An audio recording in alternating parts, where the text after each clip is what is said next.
মা কোরআন তেলাওয়াত করতো, মা কোরআন তেলাওয়াত করতো। বড় পীর আব্দুল কাদের জিলানী রহমাতুল্লাহ দোলনা শুয়ে থাকতো, মা দোলনা নাড়া দিত। মা 18 পারা কোরআনের হাফিজ, সেই কোরআন অহরহ প্রত্যেক দিন 18 পারা সন্তানের সামনে পাঠ করতো আর দোলনায় দোলা দিত। আব্দুল কাদের জিলানী রহমাতুল্লাহ মেধা শক্তি আল্লাহ পাকে এমন দিয়েছে, আরে রত্নতে রত্ন তৈরি হয়েছে। ওই শুনে শুনে শুনে শুনে 18 পারা কোরআন উনি হাফেজ হয়ে গেছে। কোনো কোনো ব্যাখ্যাকারা বলেছে যে উনি মায়ের পেট থেকে 18 পারা কোরআন হাফেজ হয়ে এসেছেন। কিন্তু যুক্তির বিজ্ঞানে কথা বলা যাবে যে ওনার মা ছোটোবেলায় যেমন দোলনা দিয়েছে, তেমনি ছোটোবেলায় একটা বাচ্চা 5-7 বছর বয়স তারপরে মক্তবে গিয়েছে।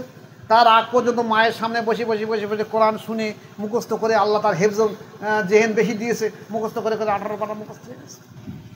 এই মাসটা হলো আরবি মাসে রবিউসানি মাস। রবিউসানি মাস,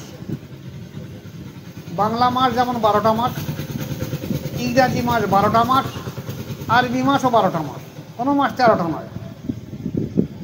কত মাসে গেছে? রবিউল আওয়াল, এই মাস হলো রবিউসানি। এই রবিউসানি মাসের 11 তারিখ, 11 তারিখে বাগদাদ শরীফে বড় পীর আব্দুল কাদের জিলানী রহমাতুল্লাহ আলাইহি, যিনি প্রথম হাজারের মুজাদ্দিদ, প্রথম হাজারের মুজাদ্দিদ, তিনি পর্দা নিয়েছেন এই 11ই রবিউসানি, যেটাকে উর্দু জবানি মানুষ গিয়ারা শরীফ বলে, গিয়ারা শরীফ বলে। সারা বাংলা নয়, তামাম বিশ্ব জুড়ে আজ গিয়ারা শরীফ চলছে, তামাম বিশ্ব জুড়ে। শুধু আমার মুরিদরা 1,000 জায়গায় আজ গিয়ারা শরীফ করছে। আমরাও এসেছি বসিরহাট থানা, এটা বসিরহাট থানা তো, কোন গ্রাম? বয়রাগাছা। এখানেও আমরা গিয়ারা শরীফের উদ্দেশ্যে এসেছি। আপনারা যারা উপস্থিত আছেন, যারা তরিকাত করেন, চাই মায়েরা হোক, বোনেরা হোক, বা বাপেরা হোক, ভাইয়েরা হোক, আপনারা পরিপূর্ণ যার যা সবক সেখানে সবকে খেয়াল করুন। আর যারা তরিকা করেন না, এমনি এসেছেন আলোচনা শোনার জন্য, তাদেরকে আমি অনুরোধ করব আপনারা ধীর স্থিরভাবে অন্তরের দিকে খেয়াল করে অন্তত আলোচনাগুলো শুনুন এবং চিন্তা ভাবনা রাখুন। দেখুন, সময় লাজুক সময়, এই সময় আলোচনা করা সম্ভব হয় না, কিন্তু শুধু তাসাউফের মজলিস বলে আলোচনা হচ্ছে।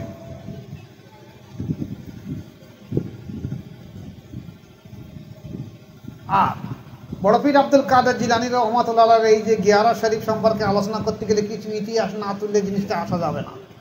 তাই আপনারা পরিষ্কার সবকে খেয়াল করে বসুন, দেখি আল্লাহ পাক যদি তৌফিক দেয় কিছু আলোচনা তুলে আনার জন্য। দেখুন, রাসূল পাক সাল্লাল্লাহু আলাইহি ওয়াসাল্লামের ওয়াফাত হওয়ার আগে উনি বলেছিলেন যে আমার সাহাবারা শুনে রেখে দাও, আমার এই যে রাষ্ট্রীয় শাসন ব্যবস্থা, অর্থাৎ আমার পরে যে খেলাফততন্ত্র 28.5 থেকে 30 বছর চলবে, এর বেশি চলবে না। তাহলে আমার খেলাফততন্ত্র 28.5 থেকে 30 বছর চলবে, তারপরে কি চলবে? এর ইশারাও রাসূল পাক সাল্লাল্লাহু আলাইহি ওয়াসাল্লাম দিয়ে গেছিলেন। আজকের আমাদের দেশে বিশেষ করে আমরা আমাদের কথাই বলি, আমরা এই বিষয়ে কোনো সময় চর্চা করিনি, তাই আমরা কিছু বুঝতে পারিনি।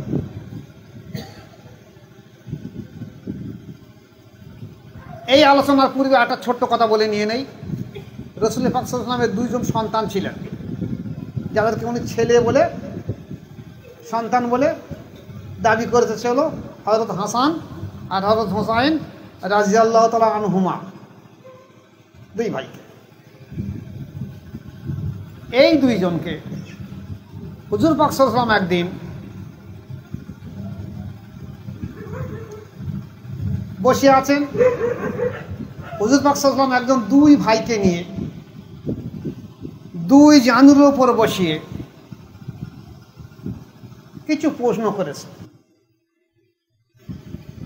হযরত হাসান রাদিয়াল্লাহু বড়, হাসান রাদিয়াল্লাহু ছোট। তা হাসান রাদিয়াল্লাহু জিজ্ঞাসা করেছিলেন যে বাবা হাসান, এ আমার সন্তান, তুমি বলো, যদি কোনো ব্যক্তি তোমার উপরে জুলুম অত্যাচার করে, অযাচিত অন্যায়ভাবে তোমাকে মারে, তুমি তার কি করবে? বলছে না না, আমি সবর করব। বলছে ফের যদি জুলুম অত্যাচার করে? বলছে ফের সবর করব। বলছে ফের যদি করে? বলছে ফের সবর করব। বলছে কতবার করবে? বলে মৃত্যুর আগ পর্যন্ত সবর করব। উনি দোয়া করলেন যে আল্লাহ, হাসানের এই আদর্শকে আপনি কবুল করে নেন। তা ঠিক আছে। এবার হোসেন তাকে জিজ্ঞাসা করলেন, বলো তোমাকে যদি কেউ আঘাত করে তুমি কি করবে? বলছে না না, আমি একবার সবর করব। বলছে ফের? বলে দ্বিতীয়বার সবর করব। বলে তৃতীয়বার যদি করে? বলে তখন আমি সবর করবো না, আমি তলোয়ার ধরবো। দুই ভাইকে সামনে বসে রসুলাম দোয়া করলেন, আল্লাহ উভয়ের আদর্শ অনুযায়ী যে যা নিয়ে চিন্তা ভাবনা, আল্লাহ তুমি তাকে কবুল করো এবং কিয়ামত পর্যন্ত দিনটাকে জিন্দা রেখে দিও। তাই হোসেন রাদিয়াল্লাহু বলেন, দেখো হোসেন, তোমার এই যে আদর্শের উপরে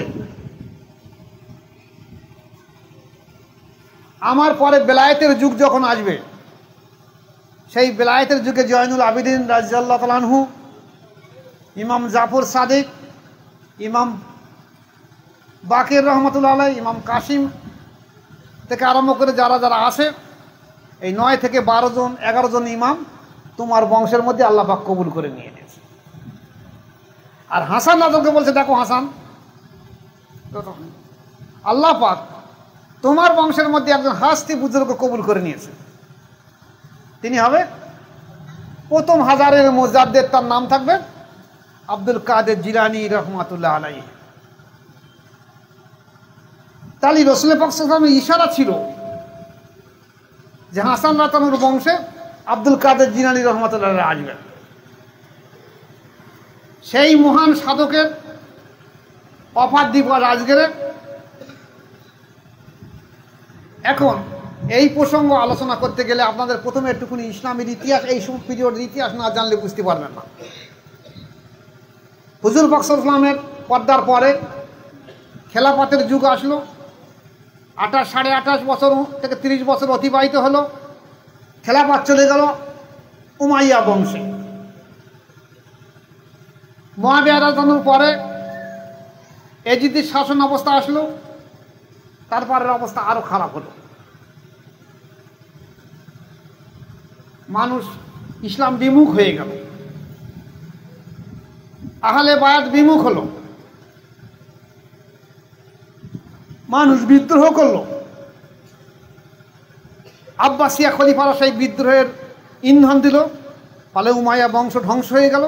আব্বাসিয়া বংশ আবার তারা বলল যে আমরা রাষ্ট্রীয় শাসক ব্যবস্থা, শাসন ব্যবস্থা, খেলাফততন্ত্র, রাসূল পাক সাল্লাল্লাহু আলাইহি ওয়াসাল্লামের মূল আদর্শের উপরে আমরা দাঁড়িয়ে থাকবো, আপনারা আমাদের সহযোগিতা করুন।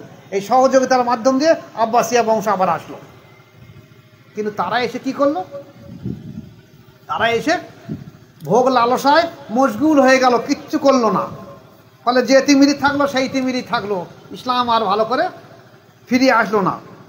এর পরবর্তীকালে দেখা গেছে আব্বাসিয়ার খলিফাদের সময়, সেই সময় থেকে ইবনে সাবা আসলো, মুতাজিলা সম্প্রদায় আসলো, ইসলামের মধ্যে দলাদলি আসলো, ইসলামের বাহ্যিক মুখোশ থাকলো সব বাতিল হয়ে গেল। একদিক থেকে উমাইয়া বংশ, আব্বাসিয়া বংশের সময় তারা করেছে কি, উমাইয়া বংশের সময় বিশেষ করে আহলে বায়াত রাসূল পাক সাল্লাল্লাহু আলাইহি ওয়াসাল্লাম বাদ দিয়ে হযরত আলী রাদিয়াল্লাহু আনহু, হযরত হাসান রাদিয়াল্লাহু আনহু, হযরত হোসেন রাদিয়াল্লাহু আনহু, মা আয়েশা, হযরত ফাতেমা রাদিয়াল্লাহু আনহা, এই চারজন এই আহলে বায়াতের মূল কাণ্ডারি, তাদেরকে নাম নিশানা মুছে দেওয়ার চেষ্টা করেছে। এমনকি খুতবায় এদের বিরুদ্ধে আলোচনা হয়েছে। সেই পটভূমিতে যারা আহলে বায়াতের হয়ে কথা বলেছে তাদের উপরে স্টিমুলার চালানো হয়েছে। আমাদের দেশে যেমন মানুষ রাজনীতি করে, বিরোধী দল যেমন রাজনীতি করলে যেমন জুলুম হয়, ঠিক তদ্রূপ জুলুম তাদের উপর হয়েছে, কারণ তারা হককে জিন্দা করতে চেষ্টা করছে। তাই বাধ্য হয়ে সেই সময় মানুষ এখানে সেখানে বনে বা বিদেশে সব পালিয়ে যেতে লাগলো। আহলে বাদপন্থী, আল্লাহওয়ালা মানুষ, ধর্মভীরু মানুষ, অন্তর্জেদনা মানুষ সব পালিয়ে গেল দেশ থেকে, গিয়ে বনের মাথায় গিয়ে তপস্যা সাধনা আল্লাহ আল্লাহ করতে লাগলো। এইভাবে ইসলামের অবস্থা ঘটে গিয়েছে। সেই পটভূমিতে চলে চলে চলে যখন আবার দুনিয়া মেঘাচ্ছন্ন হয়ে গেল ইসলামের সম্পর্কে, তখন আল্লাহ পাক আবার আব্দুল কাদের জিলানী রহমতুল্লাহ আলাইহিকে প্রথম হাজারের মুজাদ্দিদ করে, এই যে ইসলামের সংস্কার করে আবার নতুন করে ইসলামকে পুনর্জীবিত করার জন্য আল্লাহ পাক আবার দুনিয়া পাঠিয়ে দিয়েছে হর হাসানাতের বংশধারের মাধ্যম দিয়ে। এবার আসুন বড় পীর আব্দুল কাদের জিলানী রহমতুল্লাহ আলাইহি জীবনের কিছু অংশ আপনারা বললে বুঝতে পারবেন। ওনার আব্বার নাম ছিল কি বলতে পারবেন? আবু সালেহ মুসা জঙ্গি রহমতুল্লাহ আলাইহি। ওনার মার নাম ছিলেন ফাতেমা।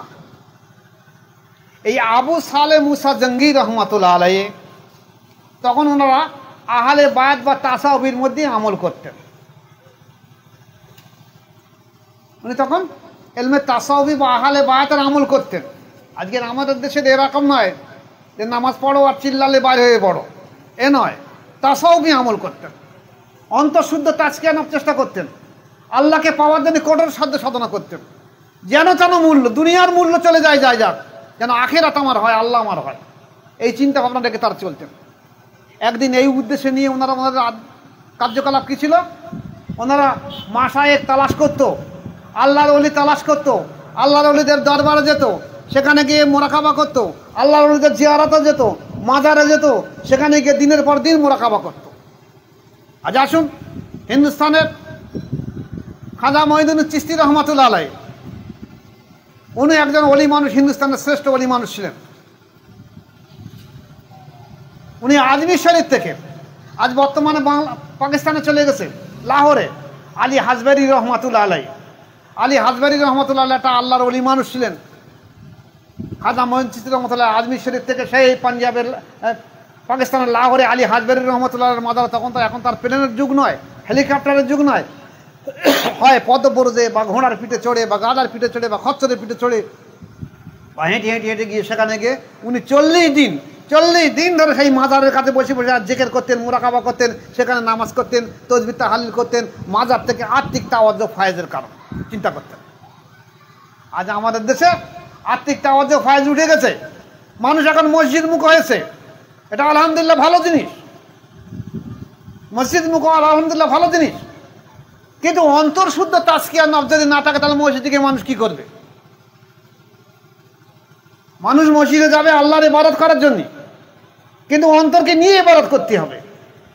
বাহ্যিক ইবাদত করলে কোনো সময় আল্লাহর প্রিয় হতে পারবে না, আল্লাহ সন্তুষ্ট হতে পারবে না। তাই যদি হতো তাহলে বড় পীর আব্দুল কাদের জিলানী রহমাতুল্লাহ আব্বা কি নাম বললেন? আবু সালেহ মুসা জঙ্গি রহমাতুল্লাহ আলাইহি, উনিও আল্লাহর ওলির জিয়ারতের জন্য, আল্লাহর ওলিদের দর্শনের জন্য উনি বাড়ি থেকে বেরিয়ে গেছেন। দীর্ঘদিন অতিবাহিত হয়ে গেছে, হাঁটার রাস্তা, তখন এক জায়গায় গিয়ে রসদ ফুরিয়ে গেছে, একটা গাছের তলায় নদীর ধারে বসে আছে, পিপাসা পেয়েছে, খিদে পেয়েছে, কি করব? দেখলো ওই নদীতে একটা আপেল ফল ভেসে আসছে। উনি চিন্তা করলেন একটা আপেল ফল ভেসে আসছে, ও তো আজকালের মধ্যে পৌঁছে যাবে, যেহেতু নদীতে রয়েছে। এবার নদীর এই ফলটা আস্তে আস্তে ভাসতে ভাসতে সাগরে গিয়ে মিশে যাবে, কোথায় হারিয়ে যাবে তার ঠিক নেই। তা আমি যদি এই ফলটা নিয়ে আমি ভক্ষণ করি তাহলে আমার এমন আমারই ক্ষতি হবে না। কিন্তু তাসাউফি তো নিজেকে প্রশ্ন করছে যে আমার কি ক্ষতি হবে, কি আমার কি হাল অবস্থা ক্ষতি হবে, আমার কি নফসের অবস্থা ক্ষতি হবে, নফসে আম্মারা চরিত্রের ক্ষতি হবে, নফসে লওয়ামের ক্ষতি হবে, নফসে মুলহামের ক্ষতি হবে, নফসে মুতমাইনের ক্ষতি হবে, কোথায় আমার ক্ষতি হতে পারে? তারপরেও খিদের যন্ত্রণায় সেই আপেলটা তুলে এনে উনি ভক্ষণ করেছেন। যখন ওনার খিদের সমস্যা একটু মিটলো তখন ওনার চিন্তা হলো যে আমার মনে হয় বিরাট ভুল কাজ করেছি। কারণ উনি এই ভুল কাজ করেছে বুঝলেন কি করে? এই যে অবৈধ খানা খাবার সঙ্গে সঙ্গে ওনার হাল অবস্থা দুর্বল হয়ে পড়ল। ইতিহাসে হয়তো এমন অবস্থা লেখা নেই, ইতিহাসে লেখা আছে উনি খানা খাবার পরে উনি তওবা করলেন এবং খুঁজতে লাগলেন। কিন্তু আহলে বাদপন্থী আল্লাহওয়ালা মানুষরা বলছে দেখো এই খানা খাবার সঙ্গে এই ফল খাবার সঙ্গে সঙ্গে ওনার হাল অবস্থা দুর্বল হয়ে পড়লো, ওই ফলটা যেহেতু ওনার চোখে বৈধ নয়, তাই উনি চিন্তা করলেন সেই ব্যক্তির কাছে আমি মাপ চেয়ে নিতে হবে, কারণ আমার হাল অবস্থা দুর্বল হলো কেন। তাই যেহেতু যে মুখ দিয়ে ফলটা ভেসে আছে সেই মুখ দিয়ে সমুদ্র নদীর ধার দিয়ে হাঁটতে হাঁটতে গিয়ে এক জায়গায় গিয়ে দেখেন বাগান আছে, আপেল বাগান, মনে করলেন এই বাগানে থেকে ফল হবে। তদন্ত করে দেখা গেল বাগানের মালিককে। এই বাগানের মালিক হলো কে বলতে পারবেন? আব্দুল্লাহ সাউমাই রহমতুল্লাহ আলাইহি। তাকে বললেন যে আমার অনুমান হচ্ছে আপনার বাগানের একটা ফল এখানে পড়েছিল এই নদীতে, এবং আমি খিদের যন্ত্রণায় আমি সেই ফলটা ভক্ষণ করেছি, এখন আপনি আমাকে মাফ করে দিয়ে দেন। আমরা হলে কি করতাম? আরে পড়ে যাওয়া ফল আবার অত যাবো কি জন্যে, তাও তো পচে যেত। কিন্তু আল্লাহ তার বংশধরের মধ্যে আল্লাহওয়ালা জন্মাবে, তার ভিত প্রথম থেকে তৈরি হচ্ছে। তাই বাড়িওয়ালা বাগানওয়ালার কাছে গিয়ে বললেন যে আপনি আমাকে মাফ করে দেন। উনি বলছেন মাফ তো করে দিয়ে দেবো। উনি বুঝতে পারলেন উনিও আল্লাহর ওলি মানুষ ছিলেন, আব্দুল্লাহ সাউমি রহমতুল্লাহ আল্লাহর ওলি মানুষ ছিলেন, উনিও তাসাউফি করতেন। তখন তরিকায় মুহাম্মাদি প্রচলন ছিল, তখন বড় পীর সাহেবের কাদরিয়া তরিকাও আসেনি, চিস্তিয়া আসেনি, নকশবন্দি আসেনি, মুজাদ্দিদি আসেনি। তখন তরিকা ছিল তরিকায় মুহাম্মাদি রসুল পাক সাল্লাল্লাহু আলাইহি ওয়াসাল্লামের তরিকা, ওই তরিকার উপর দাঁড়াতো। উনিও ওনার অন্তর দিকে খেয়াল করে দেখলেন যে এই যে ব্যক্তি এসেছেন জবরদস্ত আল্লাহর ওলি মানুষ, একটা সামান্য একটা ফলের জন্য এখানে এসেছে, এবং ওনার নফসে ইসলাহ আছে, নফসের তাজকিয়া আছে, নফসে আম্মারা চরিত্রের সংশোধন আছে। উনি এসেছেন হয়তো একটু সোহবত এখতিয়ার করলে আরো বড় আল্লাহর ওলি হতে পারে উনি। তাই আব্দুল্লাহ সাউমি রহমতুল্লাহ বলে ঠিক আছে, আমি আপনাকে মাফ করে দিতে পারি একটা সত্ত্বে, আমার এই বাগান আপনাকে 12 বছর দেখাশোনা করতে হবে। আমরা হলে কি করতাম? থাকলো তোমার একটা ফল, আপেল ফল, দরকার পড়ে 5 টাকা ফেলে দেবো, না একটা জোন কাট, একদিন জোন দিয়ে একটা আপেল এনে দিয়ে দেবো, এই নাও তোমার আপেল ফল, তার বদলা দিয়ে দিচ্ছি, দুটো দিয়ে দিচ্ছি। উনি চিন্তা করলেন সেই ফলটার জন্য প্রয়োজন যেটা আমি ভক্ষণ করেছি। তাই 12 বছরে সেই সত্য উনি মেনে নিলেন। এই 12 বছর আব্দুল্লাহ সাউমি রহমতুল্লাহ কি করলেন? বাগানের কাজ করিয়েছেন, 5 ওয়াক্ত নামাজ পড়িয়েছেন। উনি দেখলেন উনি আল্লাহর ওলি মানুষ, যে এর ভিতরেও সেই ইমানের আলো জ্বলছে। তাই পাশে বসে 5 ওয়াক্ত নামাজের পরে উনি তসবিহ জিকির মুরাকাবা করিয়েছেন, আত্মিক তাওয়াজ্জু রুহানিভাবে এমনভাবে দিয়ে দিয়েছেন যে বুঝে আসেনি।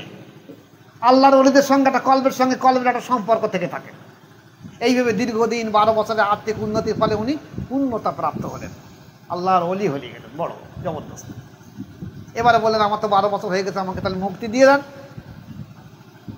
বলছে মুক্তি দিয়ে দেবো, আর একটা সত্য আমাকে পালন করতে হবে। বলুন কি সত্য বলুন?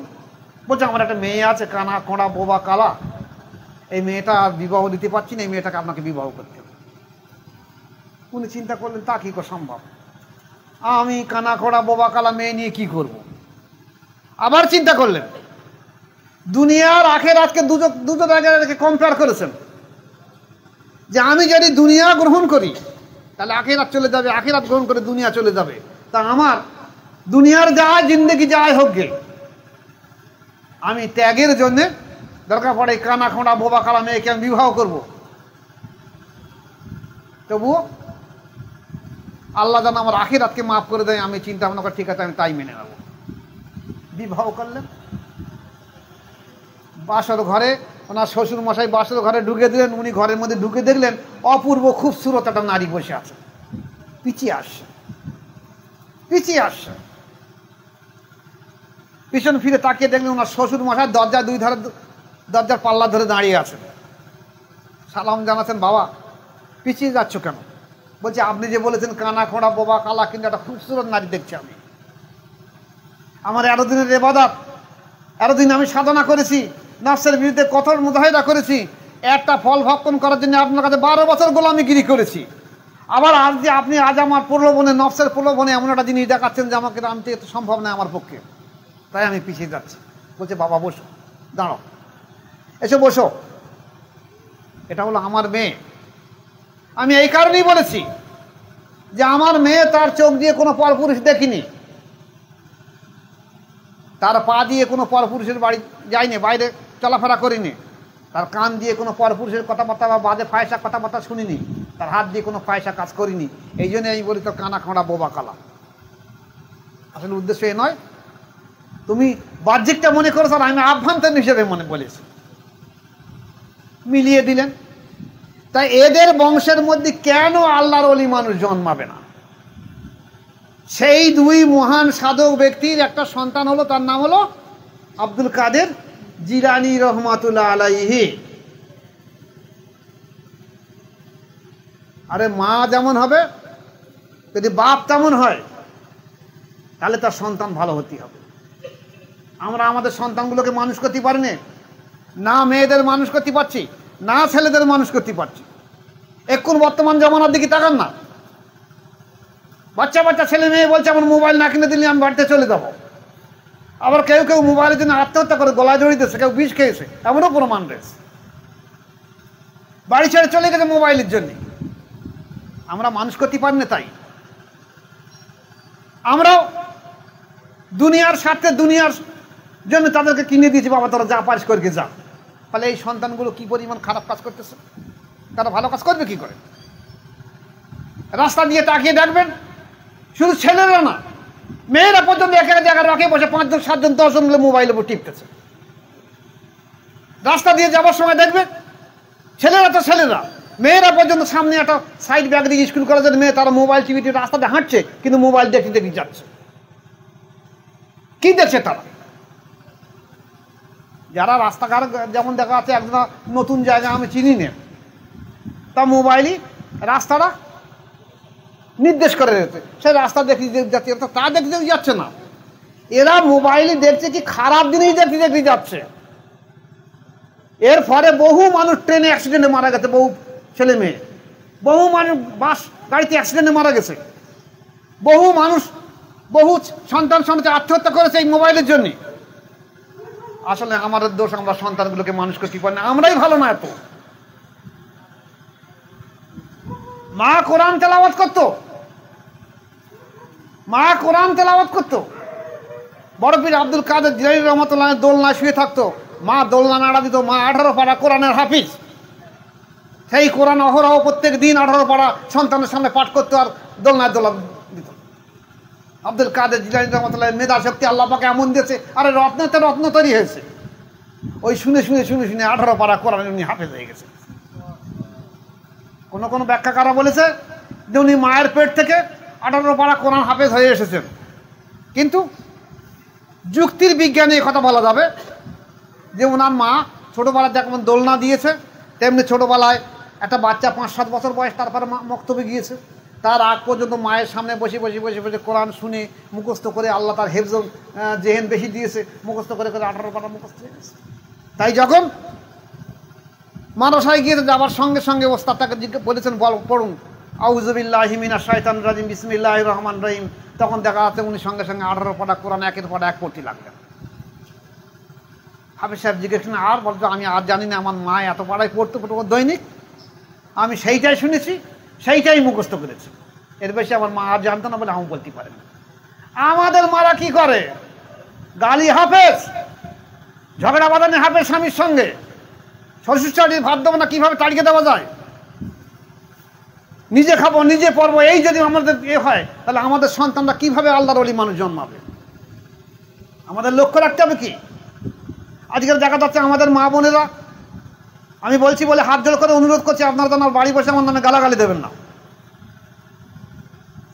যেখানে স্বামীর যেমন সেবা করার দরকার, তুমি বাপু তোমার স্বামীকে পেয়েছো তোমার শ্বশুর শাশুড়ির কারণে, তুমি শ্বশুর শাশুড়িকে একটু সেবা করো। আমি এক জায়গায় গিয়েছি, হাজি সাহেব ছিল, তাদের বাড়ি আমাকে খানা খেতে দিয়েছে, কিন্তু সেই বাড়িওয়ালার মা দেখাতে পাশে একটা ঘুমটি জায়গা চুপচাপ বসে একটা ছেঁড়া নোংরা পোশাক পরে। আমি জিজ্ঞেস করলাম ওটা কে? বলে ওটা আমার মা।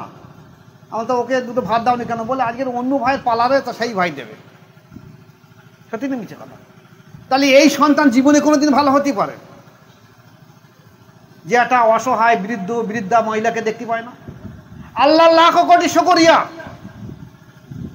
যে অন্যান্য জাতিরা যেমন বৃদ্ধাকে বৃদ্ধাশ্রমে দিয়ে দিচ্ছে, আমাদের মুসলিমরা অন্তত আমরা বুকে হাত দিয়ে এমন কথা বলতে পারি যে আমরা অধিকাংশ মানুষ আমরা বৃদ্ধাশ্রমে আমরা মা বাপকে দেইনি, হয়তো একটু কষ্ট দেই, কিন্তু বৃদ্ধাশ্রমে দেয়নি। আমি হাত জোড় করে অনুরোধ করব, আপনি যদি আপনার মা বাপকে পরিপূর্ণভাবে ভালো না বাসেন, তাহলে আপনি জীবনে ভালো হতে পারেন না। আপনি যতই নামাজ কালাম পড়ুন না কেন, ও মসজিদে 5 বার পড়ুন, আর তাহাজ্জুদ পড়ুন, চাষ ইশরাক আওয়াবিন যা পড়ুন, চাই চেল্লায় যান, হজে যান, ওমরায় যান, যাই করুন না কেন, জীবনে আপনার কোনো দোয়া আল্লাহর দরবারে কবুল হবে না। আপনি আপনার মা বাপের মনে ব্যথা দিলে, কষ্ট দিলে, আর জীবনে কোনোদিন আপনার সন্তান ভালো হবে না।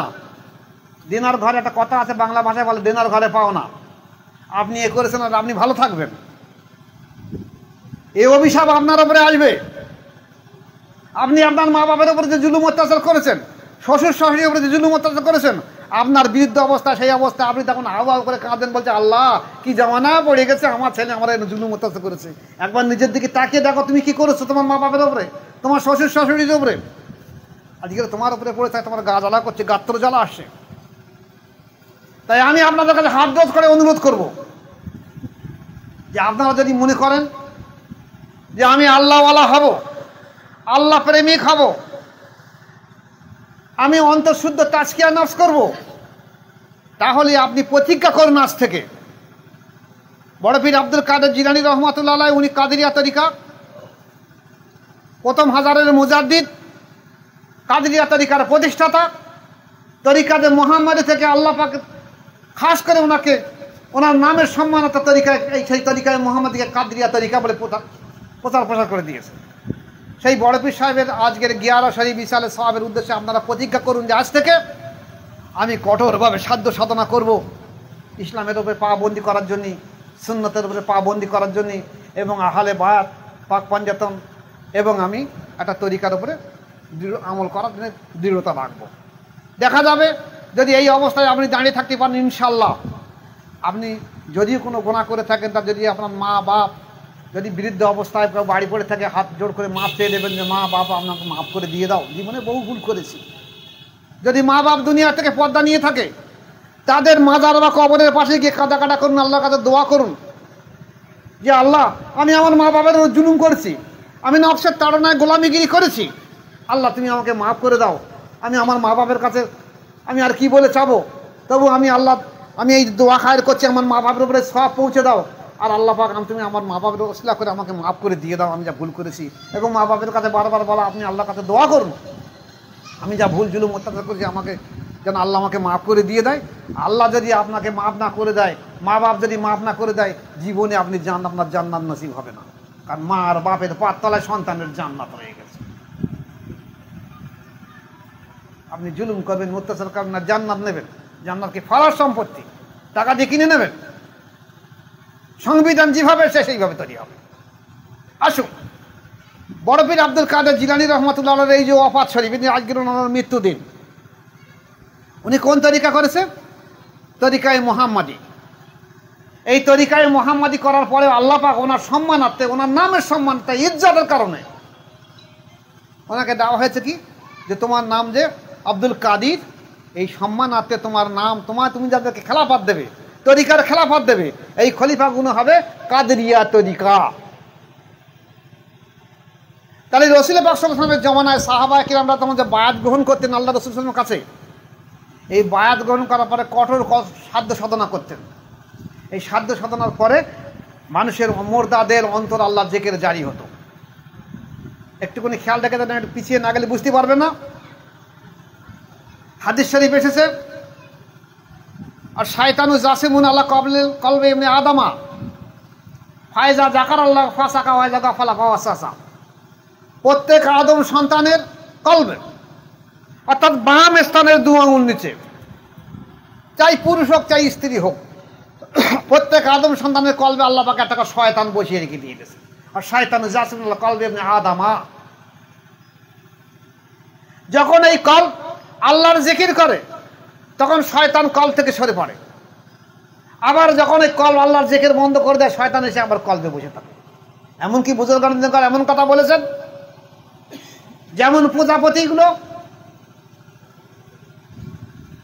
ফুলে মধু খাওয়ার জন্য থাকে, একটা সুর দিয়ে ভিতরে ঢুকিয়ে দিয়ে সেখান থেকে এক সূচি রাগা পরিমাণ ছোট্ট মধু কণা সে নিয়ে ভক্ষণ করে।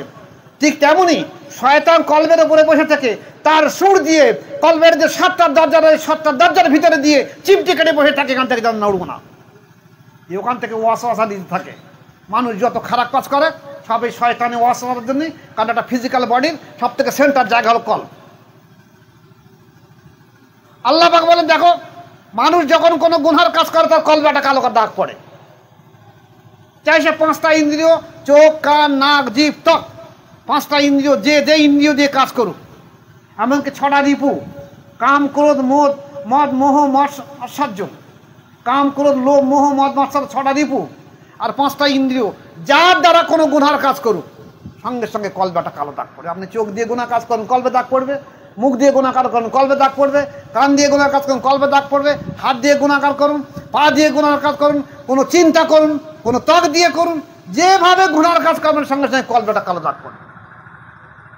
এই কালো দাগ মোছার জন্য একজন মাশায়েখের কাছে অবশ্যই আপনাকে যেতে হবে। গিয়ে পদ্ধতি আছে। আল্লাহ পাক আল্লাহর দুনিয়ায় একটা নবী পাঠালে হয়ে যেত, কেন 1,24,000 নবী পাঠিয়ে দিয়েছে? যুগে যুগে যুগে যুগে যখন মানুষ পথারা হয়ে যাবে তখন আবার একটা নবী পাঠানো হয়েছে, আবার মানুষ পথার আবার একটা নবী পাঠানো হয়েছে। এখন নবীয়তের যুগ শেষ হয়ে গেছে, তাহলে চালাবে কেডা দিনটা? ইসলাম কি মুছে যাবে? যেদিন নবুয়াতের সূর্য দুনিয়া থেকে বিদায় নিয়েছে সেদিন বেলায়েতের সূর্য উদিত হয়েছে। তা যে নবুয়াতের সেই কাজটা বেলায়েতের নাম নিয়ে চলছে। আর নবী আসবে না? নবীর অনুসারী আল্লাহর ওলি মানুষরা দুনিয়ার বুকে অলিতে গলিতে প্রান্তরে থাকবে, তাদের মাধ্যম দিয়ে আবার কিয়ামত পর্যন্ত দিনটা জারি থাকবে, কারণ নবী আর আসবে না। প্রত্যেক হাজারে একটা করে মোজাদ্দেদ এসেছে। প্রথম হাজারের মোজাদ্দেদ বড় পীর আব্দুল কাদের জিলানী রহমতুল্লাহ আলাইহ, দ্বিতীয় হাজারের মোজাদ্দেদ পাঞ্জাবের শের হিন্দের মোজাদ্দেদ আলফেসানি রহমতুল্লাহ আলাইহ। তৃতীয় হাজারের মোজাদ্দেদ কি আসবে না আসবে এখন বলা যাবে না। কিন্তু যুগে যুগে 100 বছর পরে এক এক এলাকায় একটা করে মোজাদ্দেদ জন্মাবে, তা না হলে দিন মুছে যাবে। আমরা বড় ভাগ্যবান যে আমরা আমাদের দেশে আর আবু বকর সিদ্দিক রহমতুল্লাহ আলাইহ গত শতাব্দীতে মোজাদ্দেদ পেয়েছি। সময় অতিবাহিত হয়ে গেছে, সময়ের সঙ্গে সঙ্গে দেখা যাচ্ছে আজকের আবার ইসলাম মুছে যাচ্ছে। আজকে তাদের বংশধরদের দিকে তাকিয়ে দেখেন, যারা ইউটিউব চালাচ্ছেন তারা দেখবেন তাদের মুখের ভাষা কি দেখবেন। এ বলছে আমার দোয়া 30,000 টাকা না দিলে দোয়া ওই আসমান পর্যন্ত যাবে, ওর উপরে আর উঠবে না, কিন্তু টাকা আগে ফেলে দাও, তারপর আমি ওটা ঠেলে দেবো উপরের দিক পরে চলে যাবে, একদম কট লাইন আল্লাহ পাকের সঙ্গে। আর মুখের ভাষা তো আপনারা দেখতে পাচ্ছেন। তাহলে ইসলাম এখন থাকবে কোথায়? এই যে অবস্থা, মোজাদ্দেদের জামানের বংশধরদের যদি এই অবস্থায় থাকে তাহলে মানুষ এই পথারা মানুষ যাবে কোথায়? নিশ্চয়ই আল্লাহ পাক কোনো না কোনো জায়গায় বিকল্প জায়গায় পৌঁছে দিয়ে দেবে। আল্লাহ পাক বলেছে যারা সন্ধান করে, যারা চেষ্টা করে, আমি আল্লাহ পাক তাদেরকে গোপনভাবে বাতিনিভাবে ঠিক লক্ষ্যের জায়গায় সঠিক জায়গায় পৌঁছে দিয়ে দেবো। আপনারা চিন্তা রাখুন, নিয়ত রাখুন যে আল্লাহ মোজাদ্দেদের জামানের 100 বছর ডেট ওভার হয়ে গেছে আবু বকর সিদ্দিক রহমতুল্লাহ আলাইহ, তাহলে এই জামানায় আবার মোজাদ্দেদের জামান থাকবে। তাহলে আমরা সেই নিয়ত থেকে সেই চিন্তা ভাবনা করছি, কঠোর সাধ্য সাধনা করছি, আল্লাহ পাক আমাদেরকে সেরকম একটা জায়গায় পৌঁছে দিয়ে দেবো। আল্লাহ নিশ্চয়ই পৌঁছে দিয়ে দেবে। যাক, আমার প্রসঙ্গ সেদিকে নয়, প্রসঙ্গ হলো যে বড় পীর আব্দুল কাদের জিলানী রহমতুল্লাহ যে কাদেরিয়া তরিকা এসেছে, তারপর খাজা মঈন চিশতি রহমতুল্লাহ এসে উনি চিশতিয়া তরিকা করেছেন। বাহাউদ্দিন নকশবন্দি রহমতুল্লাহ রাশিয়া এসে উনি নকশবন্দি তরিকা করেছে। আর পাঞ্জাবের সেন্দ্রীতে মোজাদ্দেদ আলফেসানি রহমতুল্লাহ মোজাদ্দেদ তরিকা করেছেন। এই যে 4টে তরিকা বিদ্যমান আছে, কিয়ামত পর্যন্ত টিকে থাকবে, নিসবত থাকা না থাক তরিকা টিকে থাকবে। তা কাদেরিয়া আর চিশতিয়া তরিকা নিসবত এখন দুর্বল হয়ে গেছে। নকশবন্দি মোজাদ্দেদ তরিকার এখন নিসবত পরিপূর্ণ আছে, বিশেষ করে মোজাদ্দেদ তরিকা, কারণ নকশবন্দি মোজাদ্দেদ দুর্বল হয়েছে। আর একটা তরিকা আমাদের দেশে আছে নকশবন্দি মোজাদ্দেদি, তার নিসবত দুর্বল হয়ে গেছে, কিন্তু মোজাদ্দেদ তরিকার নিসবত পরিপূর্ণ আছে। দেখা গেছে একটা মোজাদ্দেদ তরিকা যদি হাস্তি বুজুর্গ মানুষ হয়ে থাকে, বাঁকা প্রাপ্ত অলি হয়ে থাকে, ফানা প্রাপ্ত অলি হয়ে থাকে, কোনো মুর্দা কল্পে তার শাহাদাত আঙুল, সেই অলি মানুষ শাহাদাত আঙুল স্পর্শ করার সঙ্গে সঙ্গে আল্লাহ পাকের রহমতের মাধ্যম দিয়ে সেই মুর্দাদের আল্লাহ জিকিরের সঙ্গে সঙ্গে জারি হয়ে যায়। এ শুধু পুরুষ নয়, নারীদেরও যদি পর্দার ভিতর থেকে বায়াত করিয়ে, পাগড়ি ফেলে বায়াত করিয়ে নারীদেরকেও যদি বায়াত করে দেওয়া হয়, তারাও দেখা যাবে আস্তে আস্তে তাদের অন্তর আল্লাহ জিকিরে জারি হয়ে যাবে। এছাড়া আজ আরও সঠিক পথ নেই। আজ আসুন বড় পীর আব্দুল কাদের জিলানী রহমতুল্লাহ আলাইহ যে ওয়াফাত শরীফ, এই ওয়াফাত শরীফ আমার মুরিদরা প্রায় ভারতবর্ষের মধ্যে কেন বিশ্বের আনাচে কানাচে যেখানে আছে অন্তত 1000 জায়গায় ওয়াফাত শরীফ পালন করছে। কিন্তু ওয়াফাত শরীফ পালন করে কি হবে? ক্ষীরপিঠে করে, খিচুড়ি করে, বিরিয়ানি করে, বিলি করে তার কোনো লাভ হবে না। বড় পীর সাহেব যে কঠোর সাধ্য সাধনা করেছে, উনি এলমে শরিয়াত শিক্ষা অর্জন করেছে, কঠোর সাধ্য সাধনা করে বাগদা শরীফ এলমে শরিয়াত শিক্ষা করেছে। তারপরে উনি আবার এলমে শরিয়াত শিক্ষা করার পর দেখলো এটা আমার পরিপূর্ণতা, আল্লাহকে পাওয়ার রাস্তা হলো না। তাই উনি মাশায়েখ তলাশ করেছেন, মাশায়েখ তলাশ করে উনি বায়াত গ্রহণ করেছেন, কঠোর সাধ্য সাধনা করে আল্লাহর ওলি হয়েছে। আল্লাহ পাক সেই কাদিরিয়া তরিকা কিয়ামত পর্যন্ত জিন্দা রেখে দিল, ওনার সম্মান, ওনার নাম, ওনার ইজ্জত। আজকে দেখা যাচ্ছে সারা বিশ্ব জুড়ে কাদিরিয়া তরিকার সেই গিয়ারা শরীফ পালন চলছে। কিন্তু যদি গিয়ারা শরীফ পালন করার পাশাপাশি উদ্দেশ্য এই না থাকে যে আমার মুর্দাদেরকে কিভাবে জিন্দা করব, বা বড় পীর সাহেবের এই তরিকা আমি বড় পীর সাহেবের রিসালাত সওয়াব করব, বড় পীর সাহেবের নামে নামাজ করব, হাজত দেব, বড় পীর সাহেবের নামে আমি খিচুড়ি বিরিয়ানি বিলি করব, কিন্তু বড় পীর সাহেবের যে তরিকা কাদিরিয়া তরিকা, উনি যে পদ্ধতির মাধ্যম দিয়ে বায়াত করিয়েছেন, তসবিহ জিকির মোরাকাবা করতে বলেছেন, কঠোর সাধ্য সাধনা, সেটা আমি করব না, তাহলে বেকারে কাজ করে কোনো লাভ হবে না। তাই আমি ইউটিউবের মাধ্যম দিয়ে আপামার জনসাধারণ যারা কাদিরিয়া তরিকার আজকের সারা বিশ্ব জুড়ে যারা কাদিরিয়া তরিকার গিয়ারা শরীফ পালন করছে, তাদের কাছে আমি অনুরোধ রাখবো, শুধুমাত্র খিচুড়ি বিরিয়ানির মাধ্যম দিয়ে রাখবেন না।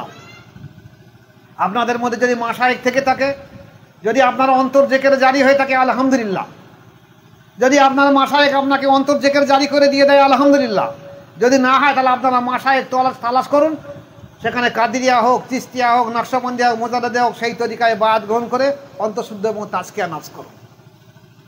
আজ আবার বলে দিয়েছি, বর্তমানে কাদিরিয়া এবং চিস্তিয়া তরিকার মাধ্যম দিয়ে অন্তর জেকের এবং নকশের তাজকিয়া করা খুব খুব কঠিন কাজ। কারণ অল্প খেতে হবে, আর মাসের পর মাস রোজা রাখতে হবে, রাতের অন্ধকারে আল্লাহ লা ইলাহা ইল্লাল্লাহ জিকির করতে হবে। এই নাভির দিকে কাদিরিয়া চিস্তিয়া তরিকার নফস হলো নাভির নিচে, এখান থেকে খেয়াল করে লা ইলাহা ইল্লাল্লাহ বলে বাম স্থানে দু আঙুল কলবে ধাক্কা মারতে হবে, লা ইলাহা ইল্লাল্লাহ, লা ইলাহা ইল্লাল্লাহ। এইভাবে দীর্ঘদিন সাধনা করতে করতে হয়তো আল্লাহ পাকের ইচ্ছা হবে একদিন কলবে আল্লাহ জিকিরে জারি হয়ে যাবে। এই কাদিরিয়ার চিস্তিয়া তরিকার যদি জিকিরে জারি করা হয়, মিনিমাম 12 বছর থেকে 60 বছর লাগবে কলবকে জিকির জারি করতে। তাই আল্লাহ পাকের দয়া হলো নকশবন্দি তরিকা দুনিয়ার বুকে আসলো। রাশিয়ার খাজা বাহাউদ্দিন নকশবন্দি রহমতুল্লাহ আল্লাহ কাছে কাঁদা কাটা করলেন যে আল্লাহ, আমি এই যে কাদিরিয়া তরিকা আমল করেছি, আমার 12 বছর লেগেছে আমার